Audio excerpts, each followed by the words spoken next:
కొందరు ఉంటారు సమాజంలో మన మధ్య మన పక్కన చుట్టుపక్కల అన్ని డబ్బుతోనే కావరా అని కొందరు చెప్తారు.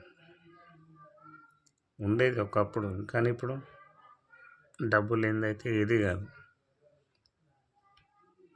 అలాంటి వాళ్ళని తీసుకురండి, ఏవి డబ్బుతోనే కావో చూపించమనండి. నాకు తెలిసే ఇప్పుడు ఉన్న ప్రపంచంలో డబ్బు లేనిదైతే ఏ పని కాదు.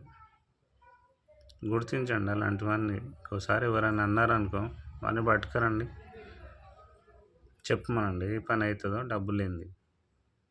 సమాజంలో ఉంటారు కదా చాలామంది, అరే అన్నీ కావమ్మా, అన్నీ కావు డబ్బుతోనే, అన్నీ రావండి. ఇప్పుడున్న కాలంలో అయితే నాకు తెలిసి డబ్బు లేనిది ఏ పని కాదు, ఎవ్వడు రాడు. డబ్బు ఉంటేనే ప్రతి ఒక్కరికి వాల్యూ అమ్మ.